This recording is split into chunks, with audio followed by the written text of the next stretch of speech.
લક્ષ્ય ન્યૂઝ, એક નજર, એક લક્ષ્ય. ડભોઈ બ્રહ્માકુમારી વિશ્વવિદ્યાલયના ડભોઈ કેન્દ્રના જ્યોતિ દીદી દ્વારા ધારાસભ્ય શૈલેષભાઈ મહેતાની રાખડી બાંધી પ્રજા કલ્યાણ અર્થે તેમની રક્ષા ખુદ ભગવાન ભોલેનાથ કરે તેવી પ્રાર્થના કરી. આ સાથે ડભોઈ ભાજપ સંગઠનની બહેનો દ્વારા પણ ધારાસભ્ય શૈલેષભાઈ મહેતાના હાથમાં રાખડી બાંધવામાં આવી. ડભોઈ બ્રહ્માકુમારી વિશ્વવિદ્યાલયના કેન્દ્ર ખાતે રક્ષાબંધનની ભાવપૂર્વક ઉજવણી કરવામાં આવી.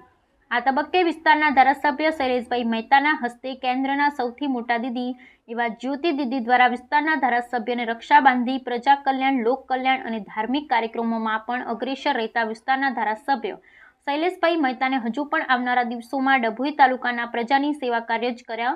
એટલું જ નહીં, ડભોઈને દર્ભાવતી બનાવવાની જે અમે હૈયે લઈને ચાલી રહ્યા છો એ પંથ પર તમને ખૂબ ઝડપી અને સરળતાથી આગળ વધો અને ડભોઈને દર્ભાવતી બનાવીને જ જમવું એવા આશીષ આપ્યા હતા.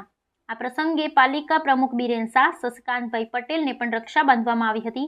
આ તબક્કે ભાજપના અન્ય કાર્યકર્તા સહિત મહિલા સંગઠનની બહેનોએ પણ ઉપરથી જ રહી વિસ્તારના ધારાસભ્ય શૈલેષભાઈ મહેતાને રક્ષા બાંધી અને પર્વની ઉજવણી કરવામાં આવી હતી. ધારાસભ્ય શૈલેષભાઈ મહેતા દ્વારા તમામ બહેનોને ભેટ આપી રક્ષાબંધનની શુભેચ્છા પાઠવી હતી.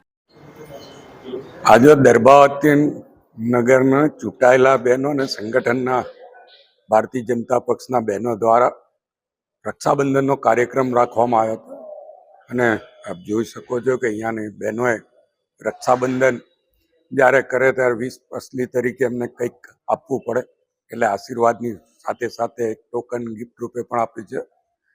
તમામ બહેનોના આશીર્વાદ મળ્યા હોય ત્યારે બહેનોને પણ પ્રભુને પ્રાર્થના કરીએ કે એમની રક્ષા કરવાની શક્તિ આપે, એમની જે મનોકામનાઓ છે એ પૂર્ણ કરવાની મને પ્રભુ શક્તિ આપે કે જેથી એમણે રક્ષા બાંધતી વખતે જે કંઈ મનોકામના રાખી હોય એ તમામ પૂર્ણ થાય.